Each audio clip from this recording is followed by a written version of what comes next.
Hello, Radhe Radhe, नमस्कार आप सभी को। बहुत दिन हो गए थे आप लोगों से मिले हुए। तो फिर से शुरुआत की जाए और इस सीखने की जो दायरा है इसको और बढ़ाया जाए, आप लोगों को कुछ और बताई जाए। तो आज हम आपसे डिस्कस करने वाले हैं कि जब आप इस ट्रेडिंग बिजनेस को करते हो, करने के बाद आपको क्या क्या परेशानियां आती हैं, किस प्रकार करनी चाहिए और कहाँ पे आपको फेल हो जाते हो, उसका पीछे कारण क्या होता है, मैं उन पे चर्चा करूंगा।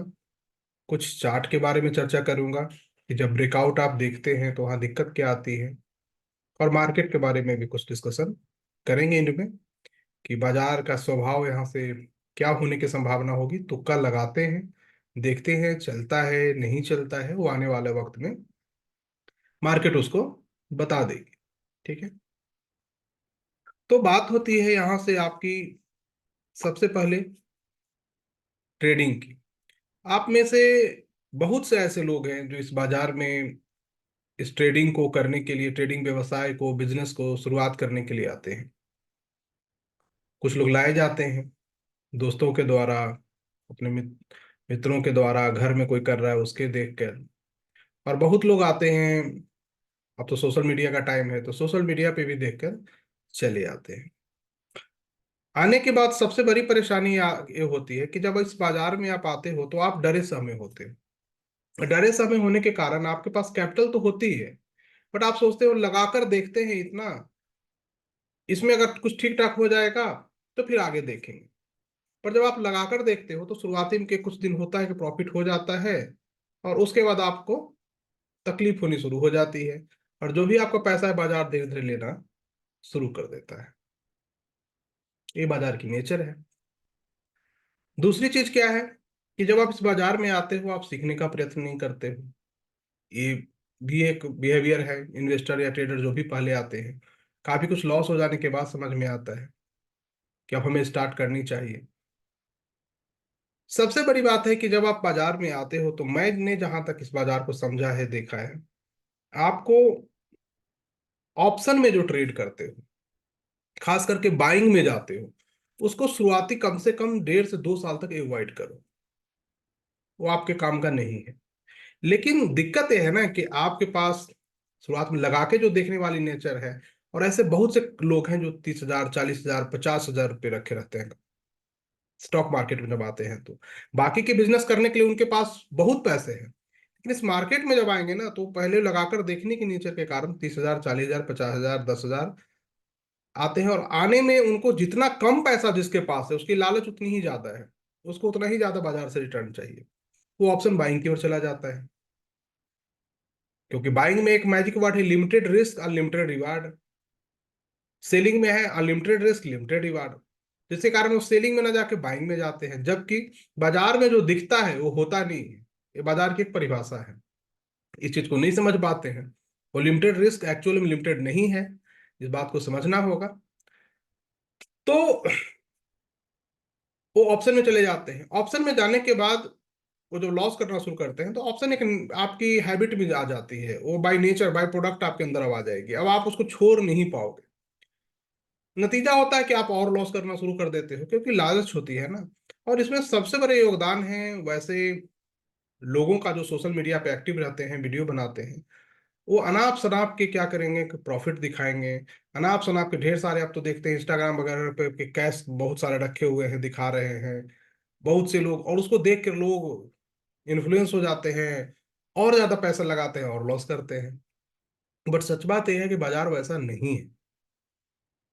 सच बात यह है, बाजार वैसा नहीं है, इस चीज को आपको समझना होगा। लोग नहीं समझ पाते हैं और लॉस करते रहते हैं।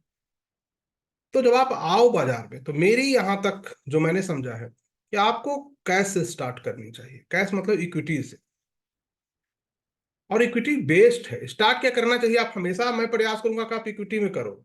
इट इज बेस्ड, जब तक आपके पास बहुत बड़ा पैसा नहीं हो जाए, 50 लाख, 60 लाख, करोड़, तब जाकर आप एफएनओ की दुनिया में इंटर करो। तब वहां पे आप रिस्क को मैनेज कर पाओगे, हेज कर पाओगे, या कम से कम 20-25 लाख तो हो ही। उससे कम है तो आपको कहीं ना कहीं ये परेशान करेगा, क्योंकि उस रिस्क को, अप डाउन को आप मैनेज नहीं कर पाओगे, आपको तकलीफ आएगी। तो आप कैश इक्विटी को 10,000 कैपिटल है तो भी स्टार्ट कर सकते हो, 20,000 है तब भी कर सकते हो, 50,000 है तब भी कर सकते हो। बट रिटर्न, रिटर्न जैसा आप कैपिटल रहेगा वैसा ही मिलना है। ऑप्शन की तरह सपने यहाँ नहीं बेचे जाएंगे कि देखो भाई 10,000 लगाया और 1 लाख पा लिया। यहाँ पे जो भी चीजें होगी आपको जेन्यून मार्केट रिवार्ड देगी, जैसा आपकी स्किल होगी, जैसी आपकी नॉलेज होगी। लेकिन आपको रिटर्न इतना तो जरूर होगा इस स्विंग कैश के थ्रू कि आप ईयरली बेस पर जब देखेंगे तो काफी बेहतर कंडीशन में होंगे। इवन म्यूचुअल फंड की जो रिटर्न है उससे भी फार बेटर होगा अगर आप ढंग से इसको कर पाते हैं। हमारे साथ बहुत लोग करते हैं, बहुत से लोग बास्केट कर रहे हैं, और आज देखिए कि करीब 4 से 5 हजार लोग बास्केट के थ्रू प्रॉफिटेबल हो चुके हैं। जबकि मैं ओपन पोल करवाता हूँ टेलीग्राम के माध्यम से कि भाई जो जो प्रॉफिटेबल हो इतने बताओ, उसमें कोई इफ बट नहीं होती है। फिर में भी लोग आते हैं और अपनी स्वेच्छा से वहां पे होते हैं। तो ये बताता है कि कहीं ना कहीं बास्केट काम कर रहा है, और आप लोग जो भी कर रहे हो आप लोग के साथ में रिजल्ट वही होगा। नीचे कमेंट करके आप बता सकते हैं। तो जब भी आप बाजार में आओ, बास्केट से स्टार्ट करो, इक्विटी से स्टार्ट करो, और उसको धीरे धीरे धीरे धीरे जब कन्विक्शन आपको आए तो कैपिटल बढ़ाओ, आगे बढ़ो। और जब आप कैपिटल बढ़ाते हो, कैपिटल को 5 से 6 लाख के आसपास चले जाते हो, तो एक डिसेंट अर्निंग आपकी स्टार्ट हो जाती है। एक ठीक ठाक आपकी अर्निंग स्टार्ट हो जाती है, और वहां से आपको एक वे मिल जाता है। तो आप जब भी बाजार में आते हो तो स्विंग बास्केट कैश इक्विटी करने का प्रयत्न करें। उसके अलावा आपको अगर सिंगल स्टॉक में जाने की कोई सलाह देता है या कहीं से भी आप सुनते हैं तो सिंगल स्टॉक में ना जाए। रीजन क्या है कि मैं आपसे बस एक सवाल करता हूं कि मैं आपसे पूछूं कि आपके पास अगर 10 लाख रुपए है तो क्या कोई एक स्टॉक में ईटीएफ नहीं, आप 10 लाख रुपए डालोगे?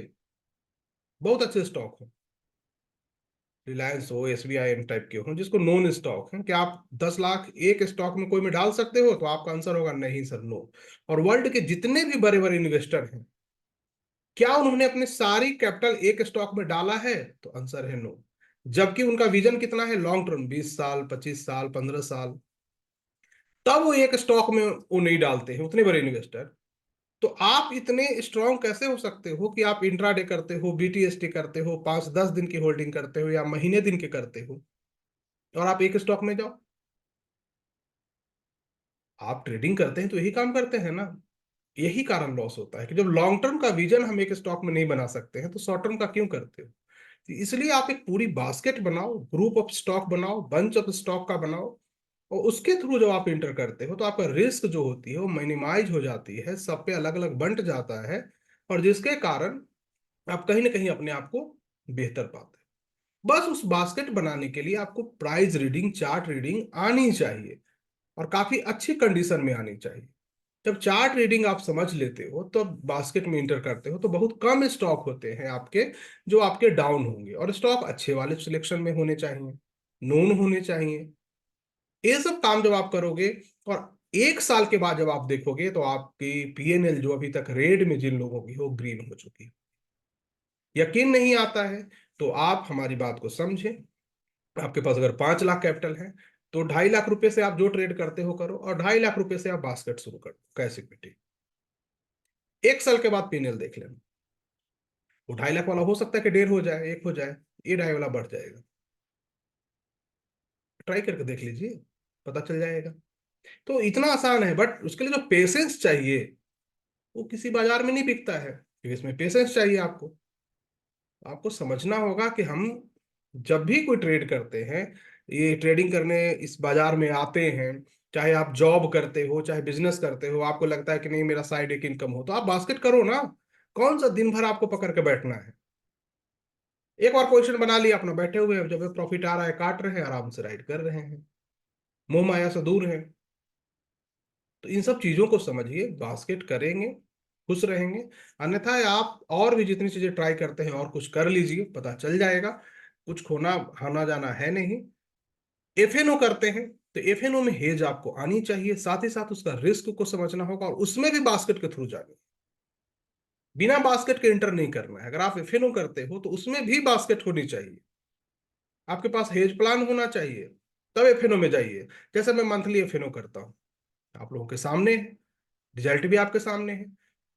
लेकिन मैं वो R&D फेज में रखा हूँ अभी। जब वो बेहतर फेज में होगा तो उसके बाद आगे देखेंगे कि कुछ कमियां तो निकले कि कहाँ पे उसमें गलतियां हो सकती है। बट उसका भी मेरा रिस्क प्लान मेरे पास होता है कि अगर गड़बड़ कर दिया तो मैं इक्विटी में ले लूंगा, या मैं उसको आगे कॉल सेल करूंगा, कवर कॉल में कन्वर्ट करूंगा। इसका एक प्लान होता है हमारे पास, ऐसा नहीं है कि अनप्लान होते हैं। और बास्केट तो होता ही है। कुल मिला के कि जब आप बास्केट में जाते हो तो आप सही रहते हो। एक लाइन में यही है कि आप अगर नए इन्वेस्टर हो, आप पुराने इन्वेस्टर हो, आप संघर्ष कर रहे हो इस बाजार में, 1 साल बास्केट करके देख लो, आपको समझ में आ जाएगा। अगर आपकी रेड में चल रही है अभी तक की P&L, वो ग्रीन हो जाएगी। इतना तो मैं समझता हूँ, आप रेड में इजिली नहीं रह सकते हो। इस चीज को आप समझ लीजिए। तो जब इतना आसान है, बाजार मुश्किल नहीं है, हम इसे मुश्किल बना देते हैं। हमारी जो नेचर है, हम बाई नेचर इसको मुश्किल बना देते हैं। हमें आसान चीजें समझ में नहीं आती, हमारा नेचर है कि हमें मुश्किल चीजें, कॉम्प्लेक्स चीजें चाहिए। सिंपल चीजों से पैसा बनता है। आप सिंपल चीजें करके देख लीजिए, आप कहीं ना कहीं बेहतर कंडीशन में होंगे।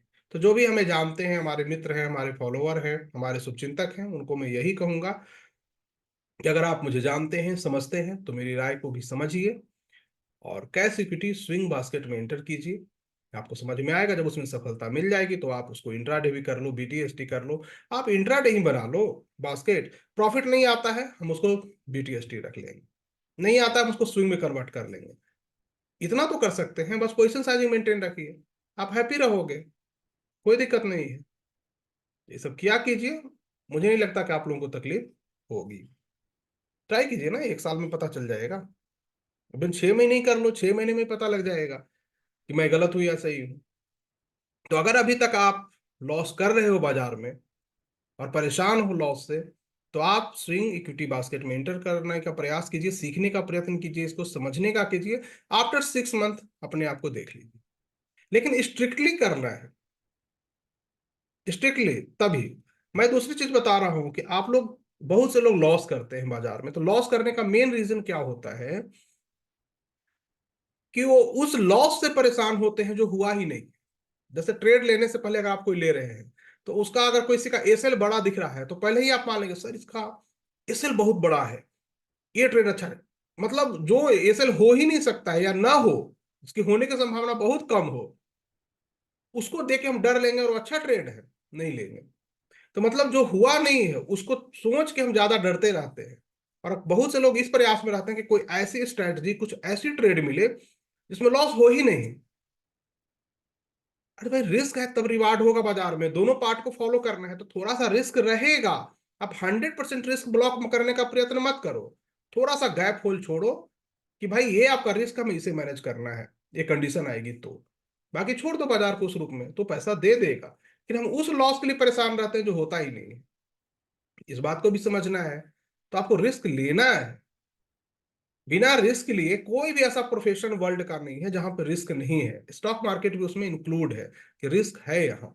बट आप रिस्क को बहुत आसानी से यहाँ मैनेज कर सकते हो, और यहाँ पे रिस्क नोन होती है बहुत सारी, जो दिखती रहती है, जिसको आप मैनेज कर सकते हो और मैनेज करके आसानी से बाहर निकल सकते हो।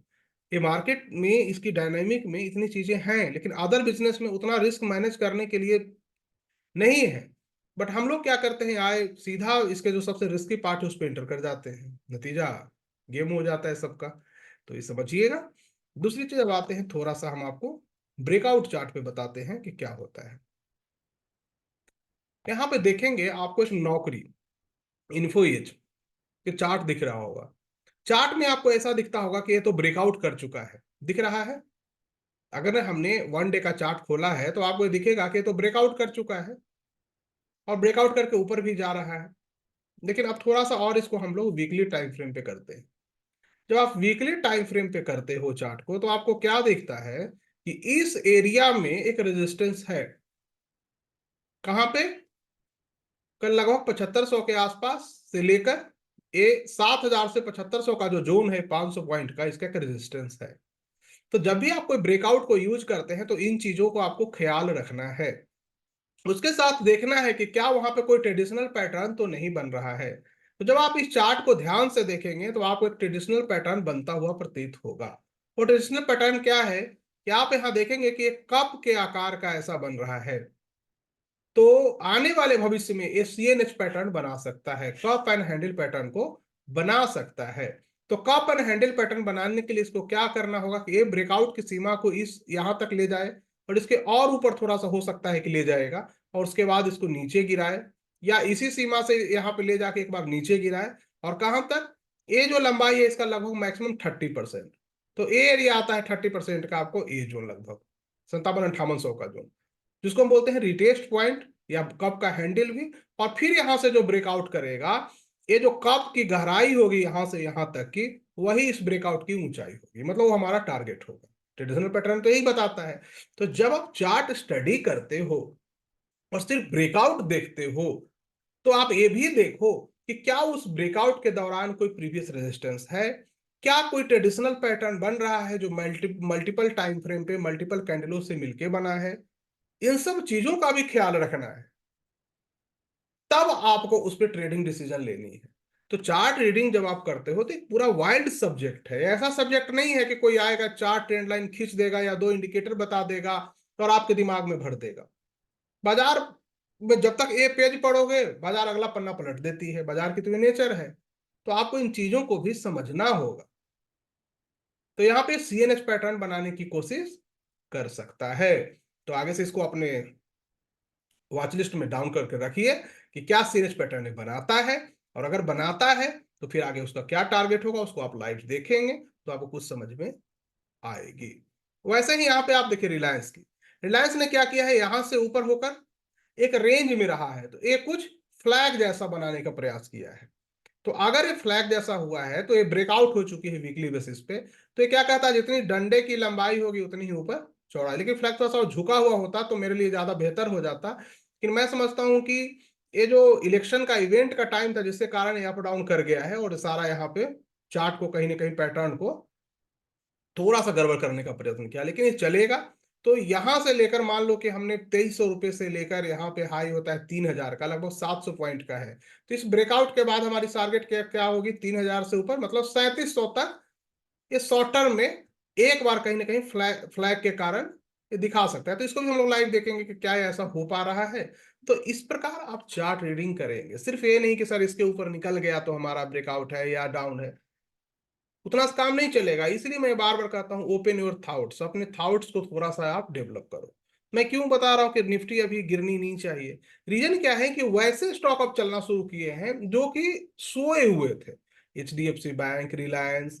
तो ये सब अगर चलेंगे तो फिर निफ्टी को गिरने का कोई वजह नहीं बनेगा। ये तो हम लोग को बेवजह डराया जा रहा है। और आपको मैं बता रहा हूँ, कुछ लोग हैं जो 12,000 आएगा, 15,000 आएगा, बहुत दिन से चिल्ला रहे हैं, पिछले 2 साल से, बरसाती मेढक के टाइप के। तो उनको भी समझना होगा कि भाई किसी को भी कर रहे हो आप, अगर कोई फॉलो कर रहा है तो बेचारे का नुकसान हो रहा है ना। तो क्रैश क्रैश क्रैश, मतलब बहुत लोग एक दिन के लिए क्रैश आएगी और सालों भर डर रहे हो, मतलब पूरी उम्र जो जीना है उसको छोड़ दिए हो, एक दिन मौत से डर रहे हो। तो क्रैश आएगा भी तो और ऊपर आएगा ना। मार्केट की नेचर है कि एक साल में गिरे हुए स्थान को प्राप्त कर लेता है। तो जब ये नेचर हमें पता है, दूसरी नेचर पता है कि आदमी हो चाहे मार्केट, जाना तो ऊपर ही है, तो फिर क्यों डरते हो? तो इन सब चीजों से बचिए। और प्राइस को देखिए, भाव को देखिए, कहावत है भाव भगवान से। भाव आपको बता देगा कि हमको क्या करना है, उसी के अनुरूप आपको आगे बढ़ना है। इस बात का ध्यान रखिएगा। तो आइए थोड़ा सा निफ्टी को देखते हैं। निफ्टी का जैसा कि हमने डाउन हुई थी, हमने इसको तुक्का लगाने का प्रयत्न किया था इस टाइम को, और लगा भी, आप लोगों ने इसको लाइव देखा भी। और हमने ये भी डिस्कस किया था कि 30% की स्पीड में ऊपर आएगा, तो 3 दिनों में ऊपर आ गया था, 1 2 3 हो गया ना। अब आगे निफ्टी का देखते हैं कि क्या होने की संभावना है। तुक्का लगाते हैं चलता है या नहीं चलता है। पहले तो देखिए कि निफ्टी एक काफी अच्छी रेंज बनाते हुए स्लो मोशन में ऊपर की ओर गई थी। यहां पे इवेंट खत्म हुआ और यहां से ऊपर निकल गई। तो एक बात तो आप ये मान लीजिए कि ये जो लो है ये काफी अच्छा सपोर्ट है, टच बेसिस। उसी के साथ साथ आपको ये भी याद रखना है, ये लो एक अच्छा सपोर्ट है टच बेसिस, और ये जो प्राइस है क्लोजिंग बेसिस काफी अच्छा सपोर्ट है। मतलब इस पैनिक में भी प्राइस इसके ऊपर क्लोज किया है, याद रखिएगा। इस पैनिक में भी प्राइस जब इसके ऊपर क्लोज किया है, मतलब 21,874, तो 21,850 के नीचे जब तक क्लोज नहीं करेगी तब बहुत बड़ी गिरावट आपको अब देखने को नहीं मिलेगी और वहां भी संभावना कम है। उसके साथ साथ बहुत सारे ऐसे लेवल बन गए, अब ये ब्रेकआउट लेवल है ना। ये जो बना था, रिटेस्ट किया, फिर आगे जा रहा है। तो आगे नेक्स्ट क्या हो सकता है, क्या होने की संभावना है? तो ये ऊंचाई देख लीजिए, यहां से 24,154 और यहाँ कितना है 23,000, इस लेवल का 23,300, मोटा मोटी 800-900 पॉइंट का है। तो यहां से हम लेते हैं 800-900 पॉइंट और ले लेते हैं, मतलब 25,000 का हम टाइम यहाँ ले लेते हैं। तो एक बार ये प्रयास करेगा अगर अपसाइड में कि यहाँ तक जाने के लिए, और डाउन ट्रेंड तब तक नहीं आएगी जब तक कि इसके नीचे आकर क्लोज नहीं करेगा। मतलब ये रिटेस्ट पॉइंट की तरह करेगा, 23,730-40 का एरिया रिटेस्ट की तरह काम करेगा, और फिर ऊपर जाएगा ऊपर की ओर 25,100, 25,120 का रेंज एक बार दिखाने का प्रयत्न करेगा। ये संभावना है आने वाले भविष्य में। दूसरी चीज मैं आपको ये भी बता दूं कि हमारी जो इंडेक्स है ये बुल रन में चल रही है, और आने वाले 10 वर्षों में हमारी निफ्टी है जो काफी बड़ी मूव कर सकती है, काफी बड़ी मूव की संभावना है अगर कुछ भी अनस्टेबल चीजें नहीं होती है तो। और जो मंथ ईयरली टाइम फ्रेम पे बोलिंजर बैंड ब्लास्ट करके चल रहा है और उसकी एग्जिट कैंडल नहीं बनी है, मैं बार बार बता रहा हूं कि जब बैंड ब्लास्ट करके चलता है तो उसकी एग्जिट कैंडल बननी चाहिए अगर वो वेव को रुकना है तो। और एग्जिट कैंडल जो होगी आसपास के 4-5 कैंडलों से काफी बड़ी होगी। इसका मतलब क्या हुआ कि ईयरली कैंडल अगर अपने आसपास के 4-5 कैंडलों से बड़ी होती है तो 4-5 साल में जितना मूव हुआ है वो एक साल में हो सकती है। तो ये भी एक बहुत बड़ी बात है, इसको भी ध्यान रखिएगा। तो कोई भी चीज में अगर आपको डाउन ट्रेंड मिलता है, कहीं पे भी कोई मेजर सपोर्ट मिलता है, तो वहां पे अपनी एनालिसिस को यूज कीजिए, समझिए, दूसरे के बहकावा में ना आए कि क्रैश हो जाएगा या मार्केट में ये हो जाएगा। जो आपको माइंडसेट करता है, ठोस एनालिसिस कीजिए बाजार पे, एक तर्क होना चाहिए वहां कि ऐसा क्यों, वाई और वाई नॉट, इसका कीजिए, और उसके बाद आप आगे बढ़िए, तभी आप बाजार में कुछ स्टे कर पाएंगे। और दूसरी चीज समझिएगा कि बाजार ऊपर जा रही है, आपकी पोर्टफोलियो ग्रीन की जगह रेड हो सकती है। इस बात को भी समझिएगा, कुछ दिनों के बाद ऐसा होगा कि अब लार्ज कैप के जो मूव है रुकेंगे एक जगह पे, उसके बाद आपके स्मॉल कैप मिड कैप के भी मूव दिखाई देना शुरू कर सकते हैं। इस चीज का भी ध्यान रखिएगा। तो बाजार में कोई भी डाउन ट्रेंड मिलता है, कोई सपोर्ट एरिया मिलता है, वहां पे एक बाइंग अपॉर्चुनिटी हो सकती है मेरे अनुसार। बाकी आप लोग अपने अनुसार देख लीजिए। कुछ ऐसी चीजें हैं नहीं, कवर्ड कॉल का टाइम है बाजार में, कवर्ड कॉल करें, स्वस्थ रहें। कवर्ड कॉल पे बहुत सारे वीडियो यूट्यूब पे पड़े हुए हैं, आप उसको देख लीजिए। ऑप्शन में करते हैं बटरफ्लाई कर लीजिए, बटरफ्लाई पे भी बहुत सारे वीडियो है यूट्यूब पे, उसको भी देख लीजिए, तो आपको समझ में आ जाएगी। क्योंकि मैं समझता हूँ कि जो चीजें अवेलेबल है उस पर अपना टाइम देने से क्या फायदा है। एक और चीज मैं आपको बता दूं कि आजकल आप देख रहे होंगे कि यूट्यूब के माध्यम से बहुत सारे ऐसे वीडियो बन रहे होंगे 30% का टैक्स लगने का, कि ऑप्शन में 30% टैक्स लगेगा। तो मैं बता दूं कि यूट्यूब पे वीडियो बनाने वालों के चोचले हैं और कुछ भी नहीं है। सवाल यहाँ ये है कि 30% की टैक्स लगेगा तो किसको लगेगा? क्वेश्चन यहाँ ये है। टैक्स उन्हें लगेगा जो ऑप्शन में प्रॉफिटेबल है। लॉस वालों को तो टैक्स नहीं लगेगा। या ऐसा कुछ है कि लॉस वालों को भी टैक्स लगेगा? तो जब प्रॉफिटेबल है उनको टैक्स लगेगा, और वही वीडियो बनाने वाले कहते हैं कि 89% लॉस भी करते हैं, मतलब 11% प्रॉफिट करते हैं। और जो 11% प्रॉफिट करते हैं उसमें ऑप्शन के ऐसे ट्रेडर बहुत सारे हैं जो कि 15 लाख से ज्यादा की प्रॉफिट करते हैं।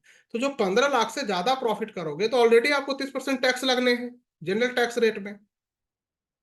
मतलब परेशानी कहीं है नहीं, बट ऐसा माहौल बनाया जा रहा है कि तुम परेशान हो जाओ आप। और दुनिया में क्या है ना कि आप भी सोचते रहते हो। हमारे बचपन में एक कहावत थी, हम लोग के जो बड़े लोग रहते थे ना वो कहते थे कौवा कान लेके जा रहा है, देखो देखो देखो। तो हम लोग क्या करते थे, कौवा के पीछे कुछ लोग बच्चे भागने लगते थे, कान को नहीं देखते थे कि वो तो वहीं पे है। वही वाली कहावत स्टॉक मार्केट में कुछ चीजों के है कि 30% की टैक्स लग रहा है, तो लोग ये नहीं देख रहे हैं कि क्या मैं मार्केट से पैसा कमा रहा हूं तब तो टैक्स दूंगा सरकार को। आप देख रहे हो तुम्हें टैक्स लग रहा है, अरे तुम कमा ही नहीं रहा, तुम्हारा लगेगा कहाँ से यार, तुम मुफ्त में परेशान हो। तो तुम परेशान नहीं हो, यू आर प्रोडक्ट। देखोगे प्रोडक्ट का काम कर रहे हो ना, इस बात को भी समझिएगा। तो इन सब मोह माया में नहीं आना है, फोकस अर्निंग कीजिए और प्रयास कीजिए, हे भगवान मुझे इस काबिल बनाओ कि मैं 50% टैक्स दूं, 30 तो छोड़ो, कमाऊंगा तब ना दूंगा। ऐसा करो कि मैं 50 करोड़ कमाऊं और 25 करोड़ टैक्स दूं, हमको इतना काबिल बना दो, ये प्रयास कीजिए। टैक्स देना बुरी बात नहीं है, अच्छी बात है, कमाएंगे तब ना देंगे। जहां अभी कुछ नहीं है वहां इस काबिल बन गए कि हम टैक्स दे रहे हैं, देश का निर्माण में काम दे रहे हैं, और क्या चाहिए। तो उन सब मोह माया में मत आइए, ऐसा कुछ प्रभाव आप लोगों पे नहीं पड़ना है। रिलैक्स रहिए। अरे स्टॉक मार्केट में है और 15 लाख से कम कमाए तो क्या कमाए, और 15 लाख से ज्यादा कमाए तो 30% तो देना ही है, बात खत्म। और सबसे अच्छी है इक्विटी बास्केट, कितना भी कमाओ 15% का टैक्स है। सबसे अच्छा तो यही है ना। आप 2 करोड़ कमाओ या 4 करोड़ कमाओ, देना हमें 15% है। सबसे बड़ी बात इक्विटी बास्केट है। वो कीजिए, मुंह माया से दूर रहिए। अगर 30% टैक्स से परेशान है तो ये ध्यान रखिएगा कि पहले कमाएंगे तब ना देंगे। मुद्दे की बात तो ये है। और भगवान हमें इस काबिल बनाए कि हम 15 लाख से ज्यादा कमाएं, टैक्स दें, क्या दिक्कत है। समझ गए ना। तो इन सभी चीजों से, मुंह माया से बाहर आइए। सब बकवास है और कुछ भी नहीं है। आपका टाइम बर्बाद करने का सोच ले कि भाई तुम देखो, तुम प्रोडक्ट बनो और तुम हाहाकार मचाओ, हमारा काम चलता रहे, है ना। तो फोकस कीजिए लर्निंग पे, सीखिए, प्रयत्न कीजिए। आप जितना सीखेंगे, जितनी मेहनत करेंगे, आप आगे बढ़ जाएंगे। आपको कोई नहीं रोक सकता है। और मैं बता रहा हूं कि जैसे अन्य बिजनेस में आपको सफलता मिलती है, यहां भी मिलेगी। अगर आप इक्विटी बास्केट करोगे तो मैं ये बता रहा हूं कि आप में से 90% पैसा बनाएंगे, 10% ही माइनर लॉस करेंगे। तो इक्विटी बास्केट की ओर आगे बढ़िए। ये अच्छा है, सेफ है, रिलायबल है, मन की शांति है, और ठीक ठाक पैसा बनता है। आपको जिंदगी में सुकून ये देगा। खून नहीं पिएगा, ये याद रखिएगा। और पैसा भी ठीक ठाक बनाओगे। कोई भी एफएनओ का ट्रेडर बैठ के आपका सामना नहीं कर सकता है परसेंटेज वाइज रिटर्न में। परसेंटेज वाइज अगर वो 30% प्रॉफिट कमाया है तो कैश बास्केट का ट्रेडर उससे 10% ज्यादा कमाएगा। ये भी ध्यान रखिएगा। मैं जनरल की बात कर रहा हूँ, एक दो उपमा अलग हो सकते हैं कहीं भी, वो अलग चीजें हैं। तो आप इसको अंडर एस्टिमेट किया गया है, ब्रोकर के द्वारा, गवर्नमेंट के द्वारा, सोशल मीडिया के द्वारा। क्योंकि इससे बहुत सी दुकानें चलती हैं एफएनओ से।